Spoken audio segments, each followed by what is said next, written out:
Miss Frau, Chapter 4, A Friend. The restless air about the streets today. From the I see in the cab, I can see some things are the same as always. Smoggy sky, the hubbub of pedestrians, uneven surface of the road, which somehow feels even more uneven when going at a snail's pace through afternoon traffic.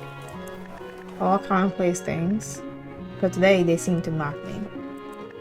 I departed with plenty of time to spare. I even sent for a cab in advance, specifically so that I wouldn't have to worry about flagging one down. And yet, the fates seemed to have thwarted any chance I had of arriving in a timely fashion. Why? I suppose that's for me to know and for me to anxiously ponder. It takes another 20 minutes for my cab to arrive at the Opal. The cabman seemed to be as patient as I had been. I only just paid his fare and disembarked before he sped off with a flurry of hoofbeats. I pat myself down, making sure my belongings are all in order. Certainly hoped I didn't leave anything in that cab. Not far away, I spot a familiar figure. It's Brooks. Good afternoon. Looks up at the sound of my voice. It's a good thing he wears glasses with eyes like that. You're Charkham. Yes, indeed it is. Have you been waiting long? I apologize if so. You know how the roads at this time of day can be. Not at all. I just arrived myself. Good. Though I hadn't heard from him today, I'm sure my friend James must be idling around inside. It's almost supernatural the way that he appears out of thin air whenever I cross the threshold up to this club.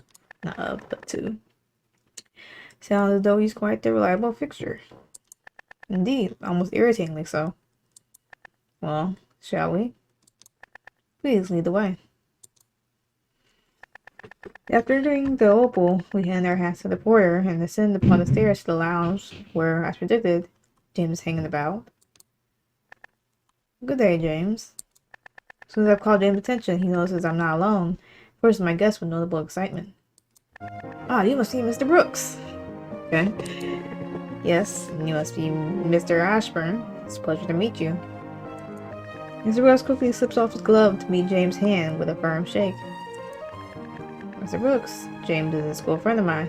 His family has a construction business. And as I mentioned James, Mr. Brooks has a flair of poetics, though he is a news correspondent by trade. Ah, poet. I really only dabble, but I should like to be one day. Do you write poems? Yes. Many of them? Well, not all of them completed, but then you are a poet. No need to sell yourself short. The only difference is whether you're paid for it or not. James winks at Mr. Brooks. He seems spirited by James' words, and I make an internal sigh of relief. We sit by the fireplace at the center of the room, catching the attention of our fellow club members. What's this about a poet? Ah, gentlemen, this is Mr. Brooks, a friend of mine. Mr. Evans, Mr. Rahim, allow me to acquaint you with Mr. Brooks. Mr. Brooks is the editorialist with the Daily Creed. Mr. Evans is an entrepreneur, and Mr. Rahim, who hails from India, is studying medicine at Oxford. Ms. Brooks reaches out to shake their hands. I'm happy to make your acquaintance. Likewise. Pleasure to meet you. This is going to take a lot of me doing all these voices, but shoot. Editorialist, forgive my ignorance, but does that mean you're an editor? It can be confusing, I must admit. Work is more than of a reporter's. However, instead of reporting on court cases or other happenings, I assist the editor with his editorials. More of an internal correspondent, really, on the editor's affairs. The editorialist would be a suitable title. I see. So I understand it fully myself. I'll have to ask later. Are you introducing Mr. Brooks to the club then, Mr. Charkham? Not at present. I've invited him here to meet James. They share an interest in poetry. Ah, poet. Like Tennyson. Not every poet can be Tennyson, Evans. That's if you were to liken Mozart or Handel to Gilbert and Selvin. I'm sure Mr. Brooks has his own unique approach to do poetics. I don't mind. It's flattering. Mr. Evans would think all of us are the poet lower. Yeah, caliber. Yeah. Matter of fact, I wouldn't know the difference myself. It's all just verses and rhymes, is it not? I'm not familiar with British poetry, but there are many poets in India. Most write in Urdu, however. If I pronounced that right. Forgive me if I did not. Fascinating. I'd love to read some of their work. You know if there are any translations? Perhaps in French. I've yet to find an English translation. Regardless, I hope to read them for myself someday. Though any translation would not unexpectedly but undoubtedly be wildly expensive. I would pay nearly a guinea for one. I figure I'd pay the same for a library subscription. Was it a good book at the very least? Oh yes. Good thing it was for that price. My. Should be investing in publishing for rates like these. You'd be hard-pressed to profit from such limited edition copies these days. The trend has been towards more inexpensive editions, hasn't it? One-volume editions. That and yellow backs. Though I prefer leather or cloth over board covers. Magazines. Even my colleagues often read serials on the train ride in. Well, if I'm to tap into this market, surely I need some fresh talent to entice new readership. Mr. Brooks, how would you like to publish some of your work? Huh? I'm sorry. Here he go again. Mr. Evans, you can't be telling me this wouldn't be a golden opportunity. We could be the next Routledge. He sighed clearly in a daze. Think of it. Your poetry in every bookshop window in London and beyond. It's a very idealistic notion. I would have to give this much further thought. After all, my work has never been assessed professionally. You haven't even read any of it. Oh, I'm sure you're up to the task. You write for a living. News articles aren't all that different from poems. No, they're very different. Worlds apart. The universe is even. Have you even gotten any of your writing on you, Mr. Brooks? I have my notebook, but nothing polished. Perfect. Diamonds in the rough, I'm sure. Read us a poem or two, my friend. Evans, don't force the man. It is though whenever Mr. Evans encounters resistance, he simply looks for another direction to barrel in. This bullheadedness undoubtedly benefits his entrepreneurial pursuits, but in this context, it's getting out of hand. What should I do? Redirect. I'll change the subject somehow. If I know Mr. Evans, there's only one thing that'll stop him. Risk analysis. Can't clear my throat. Mr. Evans, surely you realize what a mistake it would be for Mr. Brooks to do so. Devon turns to me with a jolt. Mr. Charkham? As exclusive as this club is, there are many potential competitors in our midst.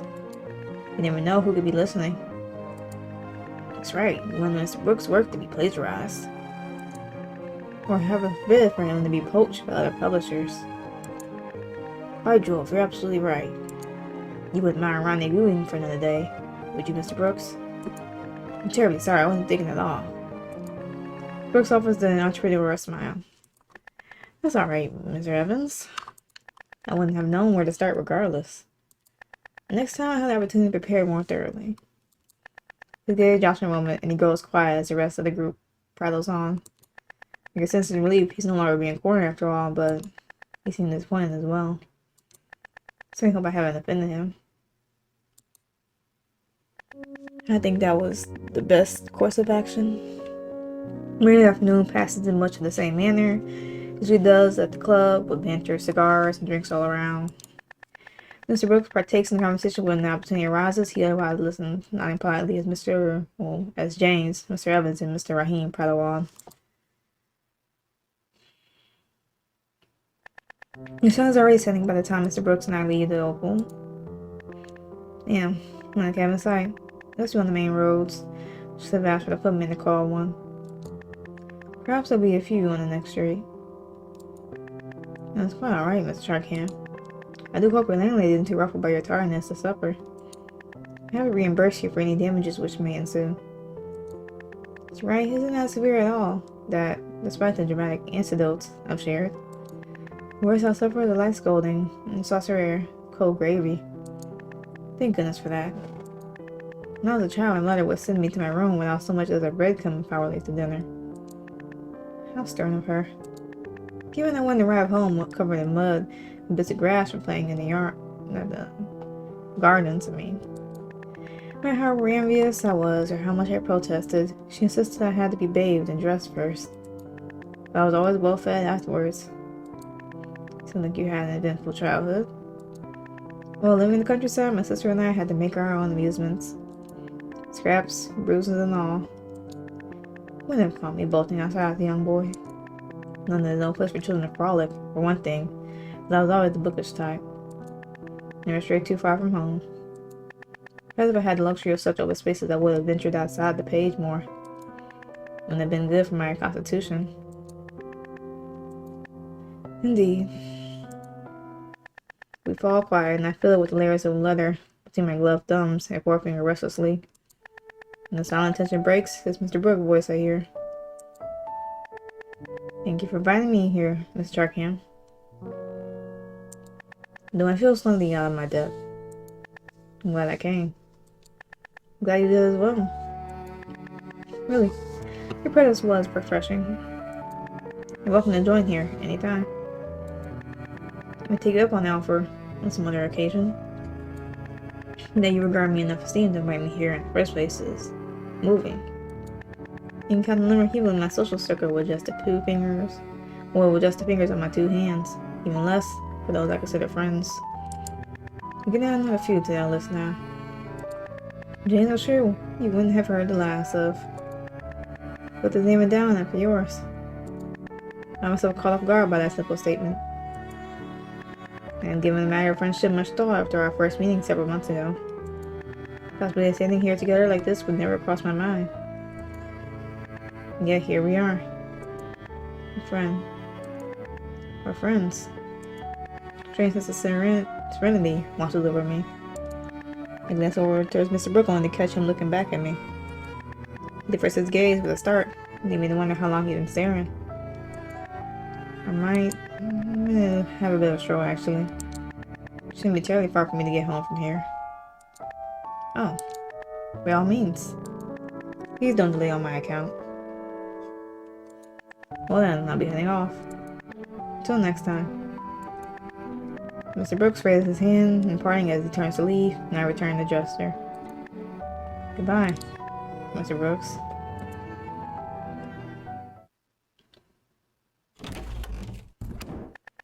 I return from the opal and the quiet to the constant quiet of my home. It's not an unusual thing for it to be so silent, but the study feels more bereaved than usual, having just been in such spirited company. Absentmindedly, I reach for my uncle's old singing bird box, wind it up with a few twists of its key. I slide the latch, and with a pop of the lid, the little multicolored bird inside rears its head, twittering and twisting and flapping its mechanical wings in a frenzy. Its song is as realistic as clockwork can achieve, but in the quiet it sounds too harsh and metallic on my ears. There was a time when this box was a wonder to me. But to be a solitary songbird trapped in a box with no one to sing for, I think of no lonelier life than that.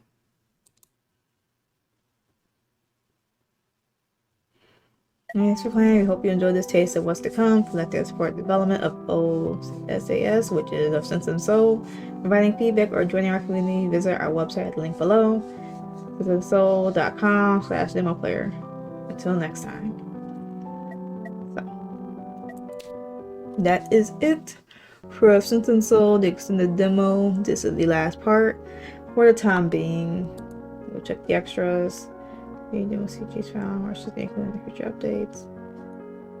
Okay, because this is a demo, so I don't expect there to be anything there.